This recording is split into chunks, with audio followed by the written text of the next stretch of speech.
Praise the lord. హల్లెలూయా.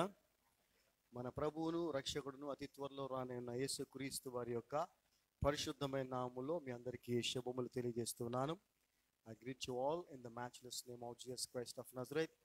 आप सबको यीशु मसीह के नाम पे శుభకామనాయే. మరి ఒక రోజు దేవుడు మనందరినీ కూడా సజీవుల లెక్కలో ఉంచినందుకు ఆయనకి ఎనలేని కృతజ్ఞతాస్తులు చెల్లిస్తూ ఉన్నాం. మరి ఈరోజు వాక్య భాగంలోనికి వెళ్లే ముందు మరి ఒక చిన్న ప్రార్థన చేసి వాక్య భాగంలోనికి వెళదాం. మరి అంతకులా గడిచిన వారం చెప్పినట్లుగా మరి మా బాబాయ్ గారు అయినటువంటి అమృతరాజు గారికి మరి రేపు ఉదయం 8 గంటలకు అపోలో హాస్పిటల్లో బైపాస్ సర్జరీ జరగనే ఉన్నది. ప్రభు చిత్తమైతే దాని కొరకు మనం ప్రార్థన చేద్దాం. తర్వాత మీరు కూడా ప్రార్థనలో జ్ఞాపకం పెట్టుకోనండి. తండ్రి, మీ యొక్క అపారమైన కృపను బట్టి వందనాలు. మీ పాదాల సన్నిధికి వస్తూ అయ్యా, మరి రేపు ఉదయం ఆపరేషన్ జరగబోతున్నటువంటి అమృతరాజు గారి కొరకు ప్రార్థిస్తూ ఉన్నాం. ఆయన ఆపరేషన్ చేసేటువంటి డాక్టర్స్ అందరినీ కూడా మీ స్వాధీనంలో ఉంచుకొని ఆపరేషన్ అంతా కూడా విజయవంతంగా జరిగించి వారిని మంచి గొప్ప సాక్షులుగా మీ యొక్క సేవలో వినియోగించుకోమని నజరేయుడైన యేసు నామమున ప్రార్థిస్తున్నాం తండ్రి, ఆమేన్. మరి వాక్య భాగంలోనికి వెళదాం.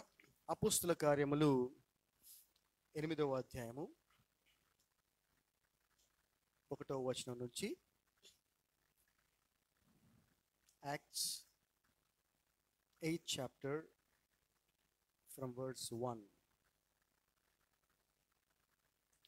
And Saul was consenting unto his death, and at the time there was a great persecution against the church, which was at Jerusalem. And they were all scattered abroad throughout the regions of Judea and Samaria, except the apostles. చదవమ్మా. ఆ కాలమందు యెరూషలేములోని సంఘమునకు గొప్ప హింస కలిగినందున అపోస్తలులు తప్ప అందరూ యూదయ సమరయ దేశములందు చెదిరిపోయిరి. జాగ్రత్త గమనించండి. గొప్ప హింస, great persecution to the church in Jerusalem. అయితే దానిని దేవుడు ఎంత మహిమకరంగా మార్చాడంటే మనం చూడబోతున్నాం. అందుకే పర్సిక్యూషన్ స్ప్రెడ్స్ గాస్పుల్ అని మనం అనొచ్చు. హింస సువార్తను ఇంకా ప్రబలేలా చేస్తుంది. వాళ్ళు శిష్యులు కాకుండా మిగిలిన వాళ్ళు ఎంతమంది అయితే ప్రభువుని వెంబడించేవారు ఉన్నారో వారందరూ కూడా అనేక ప్రాంతాలకి ఎలా వెళ్ళారు? సంతోషంగా వెళ్ళారా? చెదిరిపోయారు. ఇంకా చెప్పాలంటే భయభ్రాంతులకు గురయ్యి అక్కడ నుంచి వెళ్ళిపోయారు. అయితే దాన్ని కూడా దేవుడు ఎంత ఆశీర్వాదకరంగా మార్చాడు అని అంటే, వాళ్ళు అలా చెదిరిపోయి ఈ రోజున మరి వాళ్లే కాదు, అపోస్తులు కూడా తర్వాత ఆ విధంగా స్ప్రెడ్ అయ్యి ప్రపంచమంతా కూడా సువార్త ఈ రోజున ప్రకటించబడింది. Hallelujah. So when persecution takes place, you should thank God. హింస కలిగినప్పుడు, హింస చెలరేగినప్పుడు, సంఘానికి వ్యతిరేకంగా హింస చెలరేగినప్పుడు మనము సంతోషించాలి. ఎందుకంటే ప్రభువు నిన్న నేడు నిరంతరం ఏకరీతిగా ఉన్నాడు. యెరూషలేములో ఉన్న సంఘానికి హింస, గొప్ప హింస జరిగినప్పుడు అది ప్రపంచమంతటికి ఆశీర్వాదకరంగా మారింది. హల్లెలూయా. అదేవిధంగా నీ జీవితంలో, నీ కుటుంబ జీవితంలో, సంఘ జీవితంలో క్రైస్తవ వ్యతిరేక శక్తుల ద్వారా హింస కనుక జరిగితే ఖచ్చితంగా అది సువార్తను ఇంకా విస్తరింపజేస్తుంది. దానివల్ల నష్టం లేదు. హల్లెలూయా. రెండవ ఉపయోగం ఏంటంటే, ప్రభు నిమిత్తం హింసించబడితే మనము ధన్యులం. అంటే ఆయన పని గొప్పగా జరుగుద్ది, మనకి ఇంకా బ్లెస్సింగ్, పరలోకంలో మన ఫలము అధికమవుతుంది. హల్లెలూయా. సో సెకండ్ వర్స్ చూసినట్లయితే, and devout men carried Stephen to his burial and made great lamentation over him. భక్తిగల మనుషులు స్టెఫనును సమాధి చేసి అతడిని గూర్చి బహుగా ప్రలాపించిరి. మరి తెలుసు, దీని పైన అధ్యాయం చూస్తే 7వ అధ్యాయము చివరి మాటల్లో స్టెఫాన్ని రాళ్లతో కొట్టి చంపారు. సో ఆ మరణాన్ని వాళ్ళు ఎంతో బాధగా దాన్ని వాళ్ళు తీసుకున్నట్టుగా తన యొక్క శరీరాన్ని మరి వాళ్ళు సమాధి చేసినట్లు మనం చూస్తూ ఉన్నాం. 3వ వచనాన్ని మనం చూస్తే, యాజ్ ఫర్ సాల్ he made havoc of the church, entering into every house and hailing men and women committed them to prison. సౌలైతే ఇంటింటా చొచ్చి పురుషులను స్త్రీలను ఈడ్చుకొని పోయి చెరసాలలో వేయించి సంఘమును పాడు చేయుచుండెను. చూడండి ఏం జరుగుతుంది అక్కడ. ఒకవైపు సంఘము గొప్ప హింసకి గురవుతా ఉంది. ఆ సంఘములో ఉన్నటువంటి వారందరూ చెదిరిపోయారు. ఇంకా హింస కొనసాగుతూ ఉంది. ఇక్కడ ఒక ప్రాముఖ్యమైన విషయాన్ని మీకు చెప్పదలుచుకున్నా. అదేంటంటే, మనం గనక అపోస్తుల కార్యములు 2వ అధ్యాయం నుంచి చూస్తే, పేతురు పరిశుద్ధాత్మ చేత నింపబడి దేవుని వాక్యమును బోధించినప్పుడు, మనం ఒక్కసారి 41వ వచనం చదువుదాం. Acts 2:41. Then they that gladly received his word were baptized, and the same day there were added unto them about 3,000 souls. కాబట్టి అతని వాక్యము అంగీకరించిన వారు, పేతురు కూడా పరిశుద్ధాత్మ చేత నింపబడి వాక్యాన్ని బోధించినప్పుడు ఆ వాక్యాన్ని అంగీకరించిన వారు బాప్తిస్మం పొందారు. ఆ దినమందు ఇంచుమించు 3,000 మంది చేర్చబడిరి. ఎంతమంది రక్షించబడ్డారండి? 3,000. అదే పరిశుద్ధాత్మ చేత నింపబడి అపోస్తుల కార్యములు 6వ అధ్యాయం నుంచి మీరు చూస్తే, స్తిఫాను కూడా బోధించాడు వాక్యాన్ని, కానీ ఇతడు చంపబడ్డాడు. అర్థమవుతుందా? జాగ్రత్తగా అర్థం చేసుకోవాలి. పరిశుద్ధాత్మ చేత నింపబడి దేవుని వాక్యాన్ని పేతురు బోధించినప్పుడు 3,000 మంది రక్షించబడ్డారు. అదే పరిశుద్ధాత్మ చేత నింపబడి దేవుని వాక్యాన్ని బోధించినప్పుడు స్తిఫాను చంపబడ్డాడు. రిజల్ట్ వేరుగా ఉందా లేదా? ఏమండి, చేసిన పని ఒకటే, రిజల్ట్. సో పేతురు గొప్పవాడు, స్టీఫెన్ గొప్పవాడు కాదంటారా? ఎందుకనంటే మానవ సహజం, అంటే సహజమైన మానవుడు ఎలా ఆలోచిస్తాడంటే, రిజల్ట్ని బట్టే ఆడు కరెక్ట్ చేశాడా లేదా అనేది డిసైడ్ చేస్తారు. దేవుని యొక్క నిర్ణయం అలా ఉండదు. God looks into your heart and your faithfulness and your loyalty. నువ్వు ఎంత నిజాయితీగా, ఎంత విశ్వసనీయతతో ఆయన పని చేశావన్నదే ప్రభువుకి ముఖ్యం. కానీ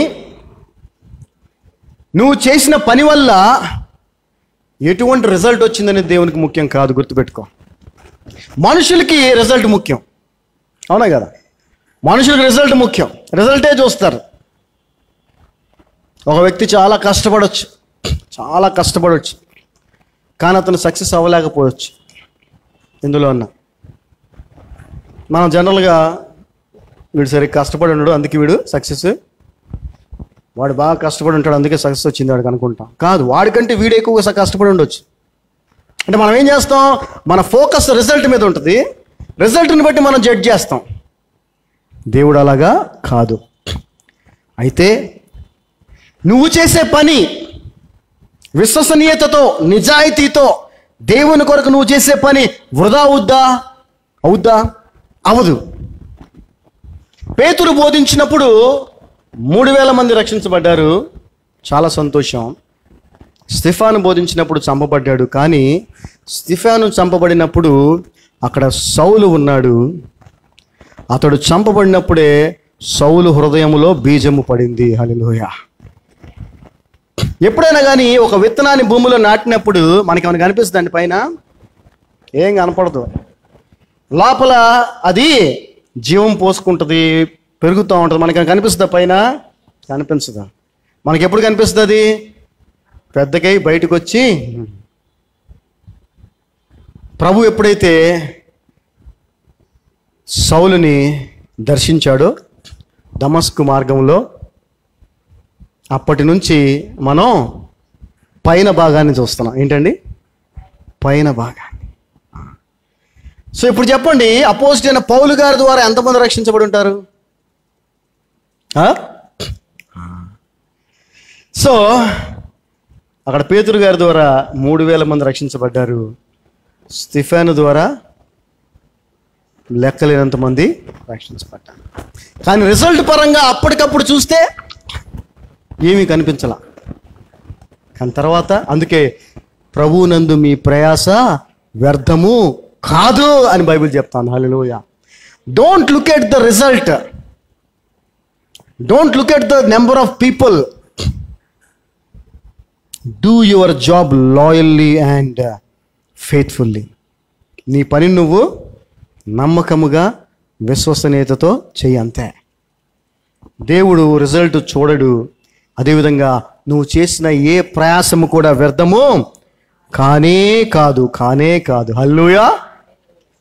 సో ఈ యొక్క పాయింట్ని మీరు జాగ్రత్తగా గమనించండి, గుర్తుపెట్టుకోండి. అపోస్తుల కార్యము 8వ అధ్యాయంకి వచ్చేద్దాం. 4వ వచనం, 4th verse. Therefore they that were scattered abroad went everywhere preaching the word.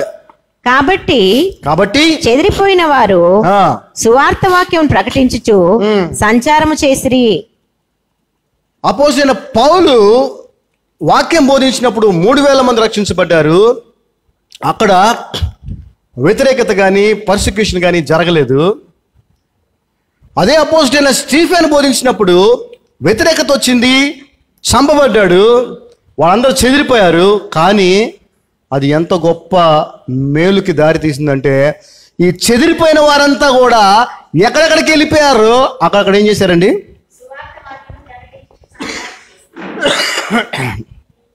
చూసారా ఎంత గొప్ప విషయం? చెదిరిపోయారు అంటే ఎలాంటి పరిస్థితుల్లో? ప్రాణాపాయ స్థితిలో చెదిరిపోయారు. వారికి ఆ ప్రాణాపాయ స్థితి ఎందుకు వచ్చింది అని అంటే, ప్రభువుని గురించి బోధిస్తున్నందుకే, స్వార్థను ప్రకటిస్తున్నందుకే. కానీ దాన్ని మానుకున్నారా వాళ్ళు? మానుకోలా. వాళ్ళు ఎక్కడికి వెళ్ళినా అక్కడేం చేస్తున్నారు? ప్రభు యొక్క సువార్తను ప్రకటిస్తూ ఉన్నారు. వారు ఆ విధముగా వేరే ప్రాంతాలకు చెదిరిపోవటానికి లేదా వెళ్ళిపోవటానికి కారణం ఎవరు అనుకుంటున్నారు? యేసుప్రభువే. యేసుప్రభు చెప్పిన పనే వాళ్ళు చేశారు. మనం అసలు ఆయన లెక్క చేయం. కానీ అసలు నిజంగా యేసుప్రభు శిష్యులంటే, ఆయన వెంబడించేవారంటే, క్రైస్తవులు అంటే ఆయన ఏం చెప్తే అదే చేయాలా. ప్రభు ఏం చెప్పాడు చూడండి ఒకసారి, మత్తయి సువార్త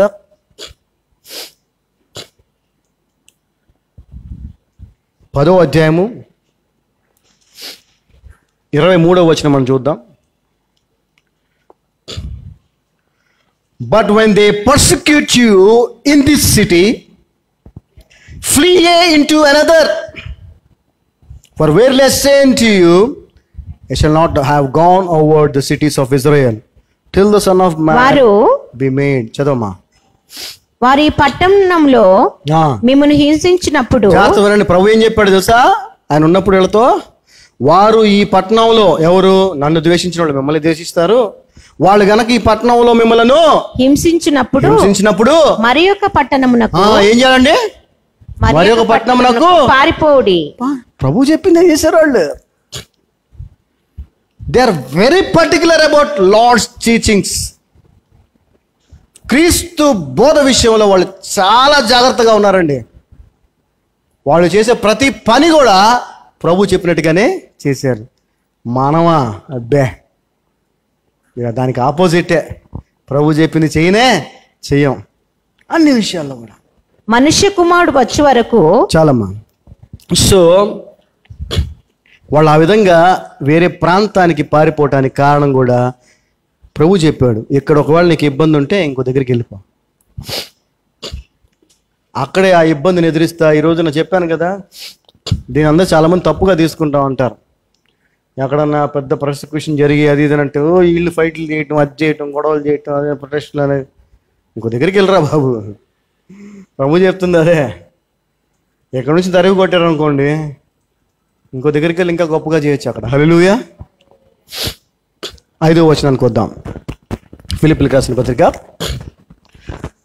అపోస్తలుల కార్యములు 8వ అధ్యాయం 5వ వచనానికి వద్దాం. Then Philip went down to the city of Samaria and preached Christ unto them. చదవమ్మా. అప్పుడు ఫిలిప్పు సమరయ పట్టణం వరకు వెళ్ళి క్రీస్తును వారికి ప్రకటించుచుండెను. చూడండి, మరణ భయముతో చెదిరిపోయిన వారు కూడా ఎక్కడికి వెళ్ళినా అక్కడ క్రీస్తును ప్రకటించారు. ఈ రోజున అటువంటి మరణ భయం నీకు నాకు ఉందా అంటే లేదు. సరే, అది ఎందుకు లేదయ్యా అంటే ముందు మనం ప్రభువుని ప్రకటించట్లేదు కాబట్టి లేదు, అంతే. మనము కూడా అనేక ప్రాంతాలకి వెళ్తూ ఉంటాం, అనేక పట్టణాలకు వెళ్తూ ఉంటాం, అనేక ప్రదేశాలకు వెళ్తూ ఉంటాం. మరి మనం వెళ్ళిన ప్రతి చోట ప్రభువుని ప్రకటిస్తున్నామా? జాబ్ నిమిత్తం వెళ్తాం, మనం చదువు నిమిత్తం వెళ్తాం, వ్యాపారం నిమిత్తం వెళ్తాం, ఇంకా అనేక విధాలుగా ట్రాన్స్ఫర్ అయ్యి వెళ్తావు. నీకు ఇష్టం లేకపోయినా ట్రాన్స్ఫర్ చేసి వెళ్తావు.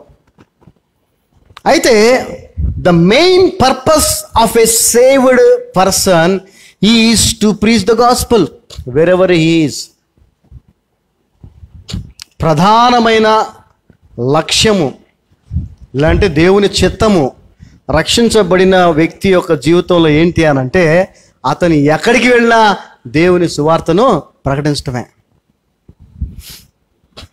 ఎటువంటి పరిస్థితుల్లో వెళ్ళినా కూడా దేవుని సువార్తను. మరి ఈ పని మనం చేస్తున్నామా అంటే ఇది మనం ఏమాత్రము చేయటము లేదు. ఎలాగ మనం అపోస్తులము, ఆయన శిష్యులము అవుతాము, క్రిస్టియన్స్ అవుతాము చెప్పండి? మనకి ఇంకా అటువంటి భయంకరమైన ప్రతికూల పరిస్థితులు లేవు కదా. అలా ఉన్నప్పుడే వాళ్ళు అంత ధైర్యంగా ప్రకటించారంటే, ఇంత వెసులుబాటు మనకు ఉన్నప్పుడు, ఇంత ఆపర్చునిటీ మనకు ఉన్నప్పుడు మనం ఎంత ప్రభు గురించి చెప్పాలి, ఎంత ప్రభు గురించి మనం అందరికీ తెలియజేయాలి. ఈ ఫిలిప్పు అండ్ స్టీఫెన్ అంటే అక్కడ ఆల్రెడీ చంపబడ్డాడు. ఫిలిప్పుని గురించి మనం ఇప్పుడు తెలుసుకోబోతా ఉన్నాం. ఈ స్టీఫెన్, ఫిలిప్పు ఎలాంటి వారో తెలుసుకుందాం. ఎందుకు వాళ్ళు అంత గొప్పగా దేవుణ్ణి ప్రకటించగలిగారు, ఎందుకు వారు ఎక్కడికి వెళ్ళినా సువార్తనే ప్రకటించగలిగారు ఒకసారి తెలుసుకుందాం. ఎందుకంటే మనం కూడా పని చేయాలి కాబట్టి వాళ్ళకి ఎలా సాధ్యమైందో మనం తెలుసుకుంటే మనకు కూడా సాధ్యమైంది కదా. ఓకే, ఇది అపోస్తలుల కార్యములు 6వ అధ్యాయము 3 నుంచి మనం చదివినట్లయితే, Wherefore, brethren, look ye out among you 7 men of honest report, full of the Holy Ghost and wisdom, whom we may appoint over this business. but we will give ourselves continually to prayer and to the ministry of the word. And the saying pleased the whole multitude, and they chose Stephen, a man full of faith and the Holy Ghost, and Philip, and Prochorus, and Nicanor, and Timon, and Parmenas, and Nicholas, a proselyte of Antioch. చదవమ్మా. కాబట్టి సహోదరులారా ఆత్మతోను జ్ఞానముతోను నిండుకొని, జాగ్రత్త గమనించండి. So వాళ్ళ వలె మనము కూడా ఎక్కడికి వెళ్ళినా సువార్తని నిర్భయంగా, క్రీస్తు బోధన నిర్భయంగా ప్రకటించగలగాలంటే మనము కూడా ఆత్మతోనూ జ్ఞానముతోనూ నిండుకొని ఉండాలి. ఎందుకనంటే చదవమా, మంచి పేరు పొందిన 7 మనుషులను మీలో ఏర్పరచుకొనుడి. సో అక్కడ ఒక సందర్భంలో, సమయం ఉండదు సరిపోదు కాబట్టి చెప్తున్నాను, ఆ సందర్భంలో ఒక 7 ఎన్నుకోవాల్సిన పరిస్థితి వచ్చింది అందరిలో. ఎలాంటి వారిని ఎన్నుకోవాలో అపోస్తులు చెప్పారు. ఆత్మతోనూ జ్ఞానముతోనూ నింపబడి ఉండాలి. అంతేకాదు వాళ్ళు ఎలా ఉండాలి? మంచి పేరు పొందిన వాళ్ళే ఉండాలి. మేము వారిని పనికి నియమిస్తాము. అయితే మేము ప్రార్థన యందును, మేమైతే ప్రార్థన చేస్తా ఉంటాం, వాక్య పరిచర్యలో మేము ఉంటాం, ఎడతెగక ఉందుమని చెప్పిరి. మేము మా పని మేము చేస్తా ఉంటాం. అయితే మీలోంచి ఒక 7 ఎన్నుకుంటాం. అయితే వాళ్ళు ఎలా ఉండాలని చెప్పారు. చదవమ్మా 5వ వచనం. ఈ మాట జనసమూహం అంతటికి ఇష్టమైనందున వారు విశ్వాసముతోను పరిశుద్ధాత్మతోను నిండుకొనిన వాడైన స్టెఫానును ఫిలిప్పును ప్రోకోను నికానోరు తీమోను పర్మెనాసు యూదుల మత ప్రతిష్ఠుడును అంతియోకయ వాడును అగు నికోలాసు అను వారిని ఏర్పరచుకోండి. చూసారా, ఇక్కడ మనం గమనించండి, వారిని ఏది స్టీఫెన్కి కానీ ఫిలిప్కి కానీ ఎక్కడున్నా నిర్భయంగా సువార్తను, దేవుని వాక్యాన్ని ప్రకటించే శక్తినిచ్చిందంటే వారు నింపబడిన పరిశుద్ధాత్మ ద్వారా, వారు సంపూర్ణమైన విశ్వాసముతో నింపబడిన వారన్న, filled with Holi ghost and full of faith అని ఇంగ్లీష్లో రాసింది. Full of faith, filled with Holi ghost. పరిశుద్ధాత్మతో నింపబడ్డారు, విశ్వాసముతో ఉన్నారు. మరి ఈ యొక్క విశ్వాసం ఎలా వస్తుంది చెప్పాలి. ఎలా వస్తుంది విశ్వాసం? ఏం వింటే వస్తుంది? ముసలమ్మ ముచ్చట్లు వింటే వస్తుందా? కాకమ్మ కథలు వింటే వస్తుందా? విశ్వాసం దేని వింటే వస్తుంది? యేసు ప్రభువుని గూర్చి వింటే విశ్వాసం వస్తుంది. క్రీస్తు బోధన వింటే విశ్వాసం వస్తుంది. క్రొత్త నిబంధనను వింటే విశ్వాసం వస్తుంది. పాత నిబంధనకి విశ్వాసాన్ని ఇవ్వలేదు, గుర్తుపెట్టుకో. యేసుని గూర్చి వింటేనే విశ్వాసం వస్తుంది. మరి యేసుని గూర్చి నువ్వు వింటున్నావా? విశ్వాసముతో నింపబడి ఉన్నావా? పరిశుద్ధాత్మతో నింపబడి ఉన్నావా? మనం గమనిస్తే అపోజిట్ పేతురు గారు కానీ స్టీఫెన్ కానీ వారు బోధించినప్పుడు మనం గమనిస్తే వారు అనేక విషయాల్ని వాళ్ళు ప్రకటించినట్టు మనం చూస్తాం. ఆ విశేష జ్ఞానము, ఆ పరిజ్ఞానము వారు సంపాదించుకున్నారు. దేవుని వద్ద నుంచి నువ్వు నేర్చుకుంటేనే, టెక్స్ట్ బుక్లు కొనుక్కొని ఇంట్లో బాగా మంచి అట్లేసి కవర్లేసి పెడితే వస్తుందా నాలెడ్జ్ నీకు? బైబిల్ కూడా మన వాళ్ళ దగ్గర చూడాలండి. ఎన్ని రకాల బైబిళ్ళు ఉంటాయో. ఇక అవసరమైతే గ్రీకు ఈ బైబిల్ కూడా కొనుక్కొని పెట్టుకుంటారు ఇళ్లల్లో. ఉపయోగం ఉంది? ఆ యొక్క షో పీసులాగా ఉంటాయి, ఉపయోగం లేదు. అది నువ్వేం చేయాలా? తీసుకోవాలా, నేర్చుకోవాలా. వాళ్ళు నేర్చుకున్నారు, నింపబడ్డారు. నింపబడటం అనేది చాలా ప్రాముఖ్యమైనది. Full of Holy Ghost, filled with Holi Ghost, full of faith. అంటే ఎంత మాత్రము లోటు అనేది అక్కడ లేదు. ఫుల్గా నింపబడి ఉన్నారు వాళ్ళు. అందుకే వాక్యం సెలవిస్తూ ఉంది, నీ హృదయము నిండిన కొలది నోరు మాటలాడును. నువ్వు దేని చేత నింపబడతావో దానినే మాట్లాడతావు. దేని చేత నింపబడతావో దాని పనులే చేస్తావు. మరణ భయముతో చెదిరిపోయిన పరిస్థితుల్లో కూడా సువార్తను ప్రకటించగలగడానికి గల కారణం ఏంటంటే వారు పరిశుద్ధాత్మ చేత నింపబడ్డారు. విశ్వాసం అనేది వాళ్ళకి పూర్తి స్థాయిలో ఉంది. మరి ఏ విధంగా మనం వారి స్థాయికి వెళ్ళాలి? ఒకటే మార్గం, వాక్యం, వాక్యము, వాక్యము, వాక్యం. ఈ రోజున క్రైస్తవ సమాజంలో, సంఘాల్లో వాక్యానికి కాకుండా మిగిలినన్నిటికీ ప్రాధాన్యత ఇస్తున్నారు. చాలా ఎక్కువ సమయాన్ని మిగిలిన వాటికి వెచ్చిస్తున్నారు. అది ప్రార్థన అవ్వచ్చు, ఇంకోటి అవ్వచ్చు. కానీ అత్యంత అవసరమైనది, అత్యంత విలువైనది, మనకు కావాల్సినది వాక్యం. వాక్యం. సరే, వాళ్ళు సువార్తను ప్రకటించారు అని అంటే వారు కేవలం మాటలతో సువార్తను ప్రకటించలేదండి. మాటలతో ప్రకటించాల వాళ్ళు. వారి జీవిత విధానము ద్వారా సువార్తను ప్రకటించారు. వారి జీవిత విధానము ద్వారా యేసు క్రీస్తుని, క్రీస్తు బోధని ప్రకటించారు. ఒక సేయింగ్ ఉంటుంది, ఏమనంటే యాక్షన్స్ స్పీక్ లౌడర్ దాన్ వర్డ్స్ అని.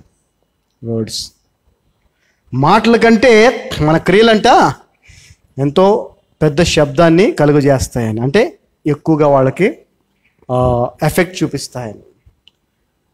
మన క్రియలు ప్రభువుని పోలి ఉంటే, మన మాటలు ప్రభువుని పోలి ఉంటే అంతకు మించినటువంటి సువార్త లేదంటే వాక్యం బోధించడం అనేది ఇంకొకటి లేదు. బాధాకరమైన విషయం ఏంటంటే మన క్రియలు ఆయన్ని పోలి లేవు, మన మాటలు ఆయన్ని పోలి లేవు, మన ప్రవర్తన ఆయన్ని పోలి లేదు, మన జీవిత విధానం ఆయన్ని పోలి లేదు. కాబట్టి ఈరోజున నీ ద్వారా, నా ద్వారా, ఫిలిప్పు ద్వారా, స్టిఫెన్ ద్వారా, పౌలు గారి ద్వారా, అపోస్తలుల ద్వారా ప్రకటించబడిన విధముగా సువార్త కానీ దేవుని వాక్యం కానీ ప్రకటించబడట్లేదు. కానీ ప్రభు చిత్తం ఏంటంటే మనందరం కూడా ఆయన శిష్యులుగా ఉండాలన్నదే ప్రభు యొక్క చిత్తము. 6వ వచనం చదువుదాం. అపోస్తలుల కార్యములు 8వ అధ్యాయము 6వ వచనం. And the people with one accord gave heed unto those things which Philip spake, hearing and seeing the miracles which he did. చదవమా. జనసమూహములు విని, జనసమూహములు ఫస్ట్ జాగ్రత్త ఇవ్వండి. ఫస్ట్ ఏం చేశారు? వాళ్ళు విన్నారు. విని ఫిలిప్పు చేసిన సూచక క్రియలను చూచినందున, ఫిలిప్పు చేసిన సూచక క్రియలను చూచినందున అతడు చెప్పిన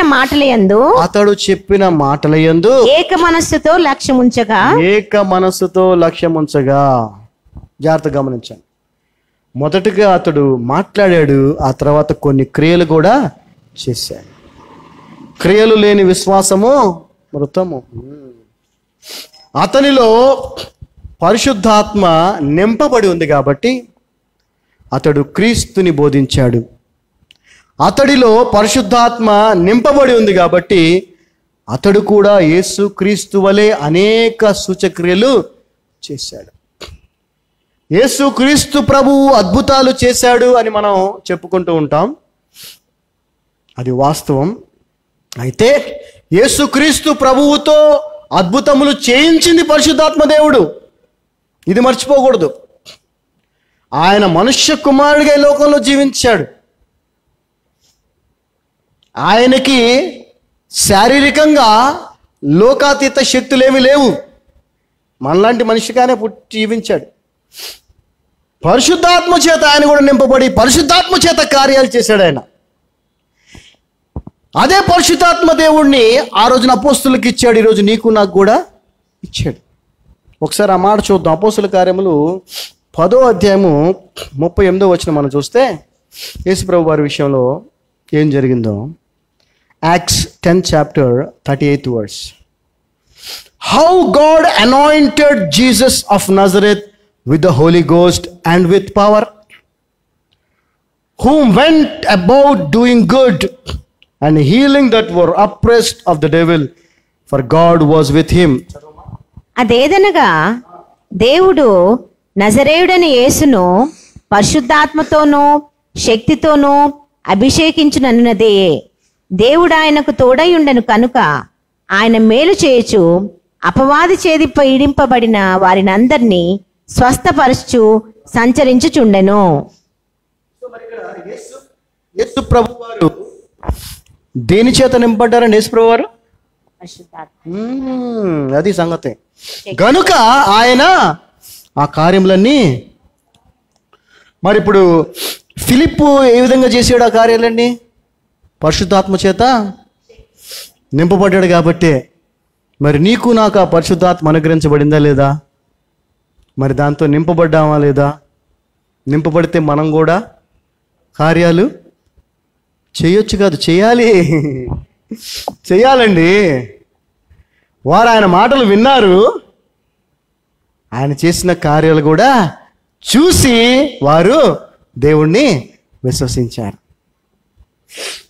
ఆ యేసుక్రీస్తు ప్రభు యొక్క మహాకృపను బట్టి నా జీవితంలో, మా జీవితంలో దేవుడు చేసిన కార్యాలను మేము మాటల్లో చెప్పలేం, మా జీవితం సరిపోదు. దేవుడు మా ద్వారా చేసిన కార్యాలను కూడా మాటల్లో చెప్పలేం. కొన్ని వేల సాక్ష్యాలు రికార్డెడ్గా ఉన్నాయి ఆయన చేసిన సూచక్రియలు. నీవు కూడా చేయాలి, నువ్వు కూడా చేయాలి, నువ్వు కూడా చేయాలి. నమ్ముట నీ వల్లైతే నమ్మువానికి సమస్తము సాధ్యం అని అన్నాడు ప్రభు. నమ్మిన వారు నేను చేసిన కార్యాలే కాదు అంతకంటే గొప్ప కార్యాలు చేస్తారన్నాడు ప్రభు. నువ్వెందుకు చేయలేకపోతున్నావు అపోస్తుల వలె? నువ్వెందుకు చేయలేకపోతున్నావు ఫిలిప్పు వలె? అంటే పరిశుద్ధాత్మ చేత నువ్వు నింపబడి లేవు. పరిపూర్ణమైన విశ్వాసాన్ని కలిగి నీవు లేవు. ఆ పరిపూర్ణమైన విశ్వాసము, పరిశుద్ధాత్మ చేత నింపబడుట, ఈ రెండు కావాలంటే చేయాల్సిన సాధన ఏదైతే ఉందో వాక్యానికి, ఆ వాక్యం అనే దాన్ని నువ్వు సాధన చేయట్లేదు, దాంతో నువ్వు నింపుకోవట్లేదు. అందుకే ఈ పరిస్థితి. 7వ వచనం 7th verse. For unclean spirits crying with loud voices came out of many that were possessed with them, and many taken with palsies and that were lame were healed. చదవమ్మా. అనేకులను పట్టిన అపవిత్రాత్మలు పెద్ద కేకలు వేసి వారిని వదిలిపోయెను. పక్షవాయు గలవారును కుంటివారును అనేకులు స్వస్థత పొందిరి. చూసారా? సో అతడు సమరయ పట్టణానికి వచ్చిన పరిస్థితి చూస్తే చావు బతుకులతో భయభ్రాంతులతో వచ్చాడు. ఇక్కడ వచ్చి చేస్తున్న పనిని చూస్తే దేవునికి మహిమకరమైన పనులు చేస్తున్నాడు. అటువంటి ప్రాణాపాయ స్థితి మనకైతే లేదు ప్రస్తుతానికి. అంత భయాందోళనతో మనమైతే లేము. చాలా ఫ్రీ టైం ఉంది మనకి. కానీ మనం మాత్రం దేవుని పనిని చెయ్యంగా. మనకెందుకండి? ఆయన కొంతమందిని ఏర్పాటు చేసుకున్నాడు. వాళ్ళు ప్రతి ఒక్కరూ చేయాలి. 8వ వచనం మనం చూస్తే, and there was great joy in that city. అందుకు ఆ పట్టణంలో మిగుల సంతోషం కలిగెను. ఒక వ్యక్తి పట్టణం మొత్తానికి సంతోషాన్ని కలిగించాడండి. హల్లెలూయా. మనం కనీసం మన కుటుంబానికి సంతోషాన్ని కలిగించలేకపోతున్నాం. మన మన మన క్లోజ్ సర్కిల్ వాళ్ళకి కూడా సంతోషాన్ని మనం కలిగించలేకపోతున్నాం. అతడు పట్టణం అంతటికి సంతోషాన్ని కలిగించాడు. ఎందుకంటే అతడు పరిపూర్ణమైన విశ్వాసాన్ని కలిగి ఉన్నాడు. అతడు పరిశుద్ధాత్మ చేత నింపబడి ఉన్నాడు కాబట్టి. ఈ రెండు కలిగి ఉన్న వారు మాత్రమే ఎక్కడికి వెళితే అక్కడ సంతోషం కాదు, ఆనందం అనాలి. యాక్చువల్గా ఆనందముతో వారిని నింపేస్తారు. ఇంకా చెప్పాలంటే క్రియేటర్స్ ఆఫ్ జాయ్, ఆనందాన్ని సృష్టించేస్తారు ఎక్కడికి వెళ్తే అక్కడ. ఎక్కడికి వెళ్తే అక్కడ కొన్ని సందర్భాల్లో కొంతమంది అంటూ ఉంటారు, చాలా డిప్రెస్డ్ పొజిషన్లో ఉంటారు, ఉండి ఒకసారి రండి పాస్టర్ గారు, లేకపోతే ఒకసారి రండి అని పిలుస్తారు. వెళ్ళి ఆ వాక్యం చెప్పి ప్రార్థన చేసిన తర్వాత వాళ్ళు సంతోషంగా నవ్వుతా, బా మీరు రాకముందు వరకు ఎట్లాగో ఉన్నామండి, ఇప్పుడు మీరు వచ్చిన తర్వాత ఈ వాక్యం విన్న తర్వాత చాలా హాయిగా అనిపిస్తుంది అన్నట్టు. That is what it is. మనం ఎక్కడికి వెళ్ళినా అక్కడ పరిస్థితుల్ని మార్చేవారిగా మనం ఉండాలి, ఆనందాన్ని సృష్టించేవారిగా ఉండాలి, ఆనందాన్ని కలుగు చేసేవారిగా ఉండాలి. We must be the Joy creators, Joy makers. ఇది ఎప్పుడు సాధ్యమంటే పరిపూర్ణమైన విశ్వాసము కలిగి ఉండి పరిశుద్ధాత్మతో నింపబడినప్పుడు మాత్రమే ఇది సాధ్యం. 9వ వచనం చాలా జాగ్రత్తగా గమనించండి. But there was a certain man called Simon, which before time in the same city used sorcery and bewitched the people of Samaria, giving out that himself was some great one, to whom they all gave heed from the least to the greatest, saying, this man is the great power of God. చదవమ్మా. సీమోనను ఒక మనుష్యుడు లోగడ ఆ పట్టణంలో గారడి చేయుచు. జాగ్రత్తగా వినండి. అదే పట్టణంలో ఫిలిప్ రాకముందు సీమోన్ అని ఒక మనిషి ఉన్నాడు. వాడు లోగడ ఆ పట్టణంలో గారడి చేయుచు. వాడు ఆ పట్టణంలో ఏం చేసేవాడంట? సాసరి అంటే ఈ మాయ మంత్రాలు, మాయలు అనమాట, మాయలు మంత్రాలు టైప్ చేసేవాడు, వాడు గారడి చేసేవాడు. తానెవడో ఒక గొప్పవాడని చెప్పుకొనుచు, ఆ మాయలు మంత్రాలు చూసి ఈడే చాలా గొప్పోడని చెప్పుకొనుచు సమరయ జనులను విభ్రాంతి పరుచుండెను. జాగ్రత్తగా గమనించింది. There is a difference between the sorcerers and the men of God, servants of God. దేవుని సేవకులకు గారడి వాళ్ళకి వ్యత్యాసం ఉంది. వీడేం చేసేవాడంట? వాడు చేసే గారడి పనులతో, అంటే వాడు ఏదైతే కొన్ని విద్యలు నేర్చుకొని, అప్పుడు మోషే దగ్గర ఉన్న వాళ్ళు కూడా చేశారుగా, కర్ర వేసి పాము చేశారు వాళ్ళు కూడా, మంత్రగాళ్ళు. ఆ టైపులో కొన్ని నేర్చుకున్నాడు. ఆ కార్యాలను చూపించి నేను చాలా గొప్పోండి అని ప్రొజెక్షన్ ఇచ్చేస్తున్నాడు అంటాడు. ఈరోజు అటువంటి వాళ్ళు చాలామంది ఉన్నారు, సేవకుల్లోనే ఎక్కువ మంది ఉన్నారు. అప్పుడు పాపం వాళ్ళకేం తెలుసండి, కార్యాలు జరుగుతున్నాయి కదా అని చెప్పి అబ్బో ఈయన పెద్ద గొప్ప. సీమోనను ఒక మనుష్యుడు లోగడ ఆ పట్టణంలో గారడి చేయుచు తానెవడో ఒక గొప్పవాడని చెప్పుకొనుచు సమరయ జనులను విభ్రాంతి పరుచుండెను. కొద్దివాడు మొదలుకొని గొప్పవాని మట్టుకు అందరూ అతను లక్ష్య పెట్టిరి. వామ్మో, ఏ అభిప్రాయానికి వచ్చారంటే వాళ్ళు, దేవుని మహాశక్తి అంటే ఇతనే దేవుని శక్తి అనే ఒక అభిప్రాయానికి వచ్చేసారు అందరూ. ఈరోజు కూడా అదే పరిస్థితి. ఈ గాడిలు మాయలు చెప్పి మాయ మాటలు చెప్పి వాళ్ళందరినీ పేదోడు నుంచి గొప్పోడు దాకా, ఏమండి కూలి పని చేసుకునేటప్పటి నుంచి గొప్ప గొప్ప వాళ్ళు కూడా ఇట్లాంటి గారడి వాళ్ళ దగ్గరికి వెళ్ళిపోతారు. వెళ్ళిపోయి దేవుని శక్తి అంటే ఇతనే, దేవుని సేవకుడు అంటే ఇతనే అని ఒక నిర్ణయానికి వచ్చేసారు అందరూ. చదవమ్మా. అతడు బహుకాలము గారడీలు చేయుచు. వాడి పని ఏంది? మాయ చేయటమే వాడి పని. గారడీలు చేయొచ్చు, వారిని విభ్రాంతి పరిచినందున వాళ్ళు విభ్రాంతి పరుస్తున్నాడు, వాళ్ళకి ఆశ్చర్యానికి గురి చేస్తున్నాడు. వారు అతన్ని లక్ష్య పెట్టిరి. ఇక వీళ్ళకి ఏముందండి అసలు, అబ్బా ఇంతకంటే ఏముంది అనుకుంటున్నారు. 12th verse. But when they believed Philip preaching the things concerning the kingdom of God. జాగ్రత్తగా గమనించండి. ఆ గారడివాడు కేవలం మాయలు చేశాడు తప్ప దేవుని రాజ్యం గురించి వాడు చెప్పాడా? డిఫరెన్స్. అంతేకాదు, next and the name of Jesus Christ. Philip దేని గురించి చెప్తున్నాడు? యేసుక్రీస్తు నామముని గురించి చెప్తున్నాడు. ఆ నామం యొక్క గొప్పతనం చెప్తున్నాడు. దేవుని రాజ్యం గురించి చెప్తున్నాడు. సూచక్రియలు అనేవి జరుగుతున్నాయి. అంటే ఈ కార్యాలు ఏదైతే మనం చూస్తున్నామో మనం కూడా చూస్తూ ఉంటాం కదా. ఇతర విశ్వాసాల్లో కూడా మనం ఈ కార్యాలు చూస్తూ ఉంటాం. ఏమండి, వాళ్ళు కూడా కొన్ని ఆశ్చర్యపరిచేటువంటి కార్యాలు చేస్తూ ఉంటారు. కానీ వాళ్ళల్లో దేవుని రాజ్యమును గురించిన బోధ ఉందా? యేసుక్రీస్తు నామాన్ని గురించి చెప్తున్నారా? ఎక్కడైతే క్రొత్త నిబంధన లేదో, ఎక్కడైతే యేసుక్రీస్తు నామమును గురించి చెప్పట్లేదో, ఎక్కడైతే దేవుని రాజ్యమును గురించి చెప్పట్లేదో, అక్కడ మృతులు సజీవులుగా అయినా కూడా అది దేవుని పని కాదు. అది సాతాను పనే, గారడీనే అది. ఎక్కడైతే దేవుని రాజ్యం గురించి ప్రకటించబడుతుందో, ఎక్కడైతే యేసుక్రీస్తుని గురించి, యేసుక్రీస్తు బోధ ప్రకటించబడుతుందో, అదే దేవుని కార్యము, దేవుని పని. అయితే ఫిలిప్పు దేవుని రాజ్యమును గూర్చియు యేసుక్రీస్తు నామమును గూర్చియు సువార్త ప్రకటించుచుండగా వారతన్ని నమ్మి and wondered beholding the miracles and signs which were done. చదవమా.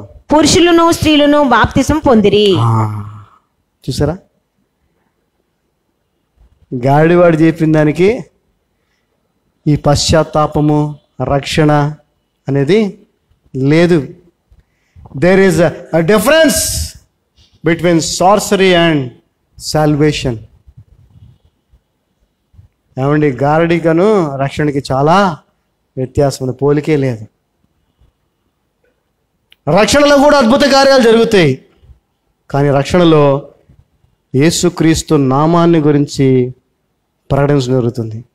దేవుని రాజ్యం గురించి బోధించడం జరుగుతుంది. క్రీస్తు బోధను స్థిరపరచడం జరుగుతుంది. గారడిలో ఏం ఉండవు. గారడీలన్నీ మాయలు, మాయ మాటలే ఉంటాయి. You have to differentiate. మనము ఆ యొక్క తేడాన్ని తెలిసిన వారమై ఉండాలి. అది తెలియాలంటే వ్యక్తిగతంగా నువ్వు వాక్యాన్ని చదవాలి. చదవనంత కాలము వాడు చెప్పిందే నువ్వు నమ్ముకుంటా వెళ్ళిపోతావు. చదివితే నీకు వ్యత్యాసం తెలుస్తుంది, చదవకపోతే నీకు వ్యత్యాసము తెలియదు. ఎవరైనా పల్లెటూరు వాళ్ళని తీసుకురండి, ఏమీ తెలియని వాళ్ళని, ఎప్పుడు సిటీకి రాని వాళ్ళని తీసుకురండి.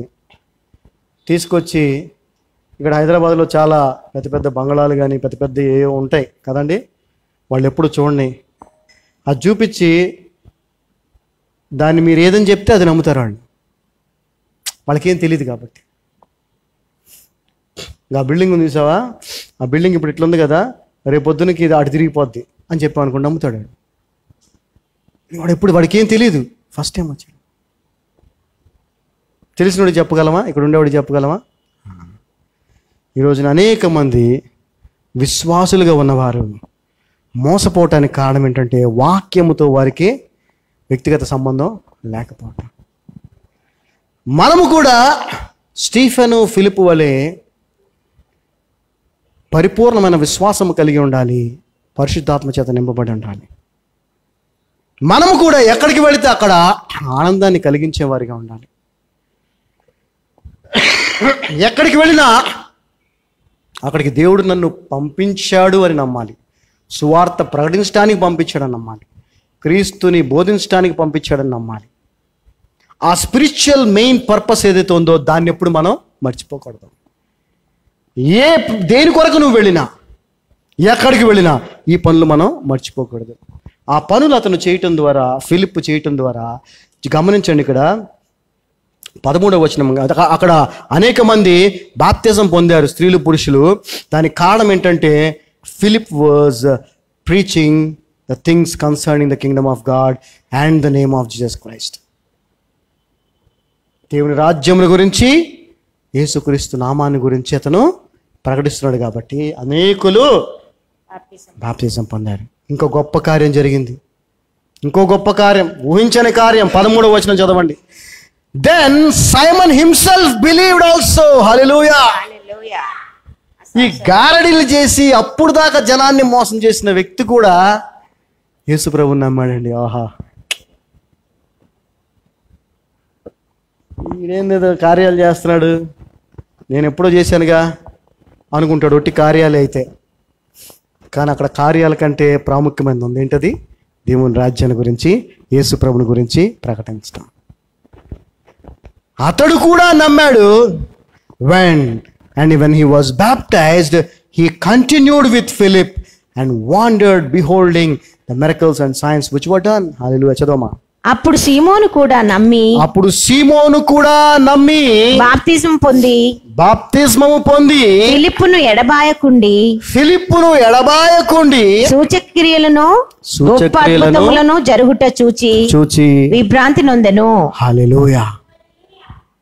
అంటే నువ్వు గనక పరిపూర్ణమైన విశ్వాసాన్ని కలిగి ఉంటే, పరిశుద్ధాత్మ చేత నింపబడి ఉంటే, ఎక్కడికి వెళితే అక్కడ ఆ ప్రదేశాన్ని ఆనందముతో నింపేస్తావు.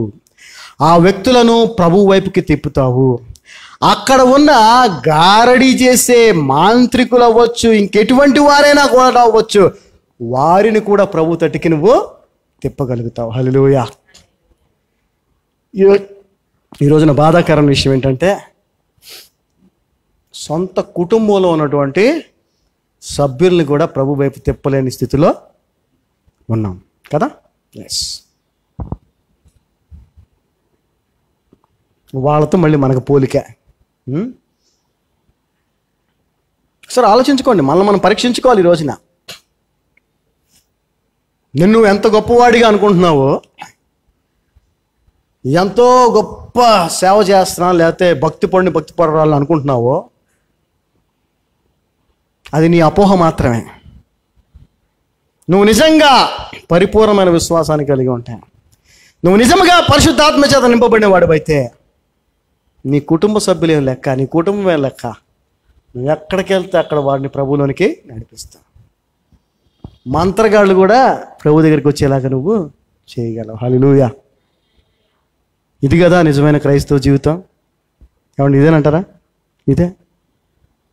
ఇది కదా మనం కోరుకోవాల్సింది, ఇది కదా మనం ప్రభువుని అడగాల్సిందే. కానీ మనం ప్రభువుని లోకరీతి అడుగుతున్నాం. అయ్యా నాకు అది చేయి, నాకు ఇది చేయి, నీళ్ళు కొనుక్కోవాలి, నా కొడుకు మంచి ఉద్యోగమే, ఇది అడుగుతున్నాం తప్ప, అయ్యా ఫిలిప్పులాగా నన్ను వాడుకోయా. ఒక్క ఫిలిప్ వల్ల పట్టణం అంతా ఆనందంతో నిండిపోయిందయా. ఆఖరికి మాంత్రికులు కూడా నమ్మారయ్యా. నన్ను కూడా అలా వాడుకో ప్రభు అని మనం అడగాల్సింది, ప్రార్థనలు అడగాల్సింది అది. అందుకే మనం ఎక్కడున్నా చాలా జాగ్రత్తగా ఉండాలి. ఈ ఫిలిప్పు దేవునికి గొప్ప సాక్షిగా, మహిమకరమైన సాక్షిగా సమరయ పట్టణంలో ఉన్నాడు. చాలామందిని మనం చూస్తూ ఉంటాం, క్రైస్తవ కుటుంబంలో ఉన్న పిల్లలు కావచ్చు, ఎవరైనా అవచ్చు, చదువు నిమిత్తం వేరే వాటి నిమిత్తం వేరే ప్రాంతాల్లో ఉంటూ ఉంటారు. అక్కడ ఒకవేళ నువ్వు ఇలాగ కాకుండా లోకరీతిగా ఉంటే ఎంత అవమానం దేవునికి. అంటే దేవునికి మహిమకరమైన సాక్షిగా ఉండకపోగా ఆయన నామానికి అవమానంగా నీ తల్లిదండ్రులు తలదించుకునేలాగా నువ్వు ఉన్నట్టే. So wherever you go, you have to be a good example for the Lord Jesus Christ. The purpose of you going to other places is preaching the gospel and the word of God, the doctrine of Christ. మిగిలిన secondary. అయితే మనం ఏం చేస్తామంటే లోక సంబంధం వాటిని ప్రథమంగా పెట్టుకుంటాం, దేవుని పనిని చివర కూడా పెట్టాం, అసలు వదిలేస్తాం దాన్ని. అందుకే వారి లాంటి సేవను మనం చేయలేకపోతున్నాం. కాబట్టి మనందరం కూడా ఈరోజు మొదలుకొని పరిపూర్ణమైన విశ్వాసమును పొందుకోవటానికి, పరిశుద్ధాత్మ చేత నింపబడటానికి ఏం చేయాలో అది చేస్తూ, అనగా వాక్యముతో మనల్ని మనం నింపుకుంటూ, క్రీస్తు బోధతో మనం నింపుకుంటూ మనము కూడా ఎక్కడికి వెళ్ళినా ఆనందాన్ని కలిగించేవారిగా, ఎక్కడికి వెళ్ళినా రక్షణ మార్గంలోనికి ఇతరులు నడిపించేవారిగా జీవిద్దాం. ఆమెన్. హల్లెలూయా. అలా కాకుండా ఆయనకు అవమానకరంగా మనం ఏమాత్రం జీవించకూడదు. మనం ప్రార్థన చేసుకోవాలి తెలుసా? అయ్యా, నేను ఎక్కడికి వెళ్ళినా నీకు మహిమకరమైన సాక్షిగా ఉండాలయ్యా. అలా కాకుండా ఒకవేళ నీకు అవమానకరంగా ఉండే పరిస్థితి ఉంటే నాకు ఆ జీవితమే వద్దయ్యా అనాలా. నేను అదే ప్రార్థన చేసుకుంటా ఉంటా. తండ్రి, ఒకవేళ నీకు అవమానకరంగా నేను ఉండే పరిస్థితి వస్తే ఆ పరిస్థితిలో నేను ఇక్కడ ఉండవు, ఈ భూమి మీద వద్దు, నాకు ఆ జీవితం వద్దు, దాని ముందే నన్ను. So be careful, be careful. We are also bound to be like apostles, disciples. మనం కూడా అపోస్తుల వలె, శిష్యుల వలె ఉండబద్దులమై ఉన్నాము. వారికి సహకరించినటువంటి పరిశుద్ధాత్మ దేవుడు ఈ రోజున మనలో కూడా ఉన్నాడు. మనకి వాళ్ళకి రిసోర్సెస్లో ప్రాబ్లం ఏమి లేదు. Resources same. ప్రాబ్లం ఎక్కడనంటే ఎక్కడ ఎక్సర్సైజే లేదు. There is no exercise. There is no exercising of the resources. There is no utilizing of the resources. There is no commitment. There is no devotion. There is a reason we are like this. మన సమయం దగ్గర పడతా ఉంది, ఆయన సమయం కూడా దగ్గర పడతా ఉంది. ఇకనైనా ఆయన బిడ్డలుగా జీవిద్దాం. హల్లెలూయా, హల్లెలూయా. అందరూ లేచి నిలబడితే ప్రార్థన చేసుకుందాం. ప్రభువు గొప్ప దేవుడు. ఆయన నిన్న నేడు నిరంతరం ఏకరీతిగా ఉన్నాడు. మారని దేవుడు, మార్చే దేవుడు.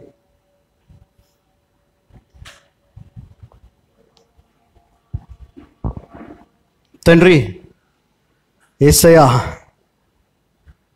నీ కృప చేత, నీ శిలువ త్యాగము ద్వారా, నువ్వు చిందించిన రక్తం ద్వారా మమ్మలను క్షమించడం ద్వారా నీతో సహవాసం చేసే ధన్యత మాకు ఇచ్చావు తండ్రి. అయ్యా, ఫిలిప్పుకి ఇచ్చినటువంటి పరిశుద్ధాత్మనే మాకు ఇచ్చావు. మరి మేము ఎలా ఉన్నాం, ఫిలిప్ ఎలా ఉన్నాడు? ఈ వ్యత్యాసానికి కారణం ఏంటి మాకు తెలియజేశావు తండ్రి. మేము కూడా ఫిలిప్ వలె ఉండడానికి సహాయం చేయండి. ఏ పరిస్థితుల్లో ఎక్కడ ఉన్నా నీ సువార్తను ప్రకటించటం, ఏ పరిస్థితుల్లో ఎక్కడ ఉన్నా వాక్యాన్ని బోధించటం, ఏ పరిస్థితుల్లో ఎక్కడ ఉన్నా క్రీస్తు బోధను బోధించటం, ఇది మాత్రమే ప్రధాన ధ్యేయంగా జీవించే కృపను మా అందరికీ దయచేయమని మరొకసారి రేపు ఆపరేషన్ జరగబోతున్నటువంటి అమృతరాజ్ రాజుబాబాయిని మీ చేతులకు అప్పగించుకుంటూ నజరుడైన యేసు నామమున ప్రార్థిస్తున్నాం తండ్రి. Amen. Amen. God blessed us. We are all blessed.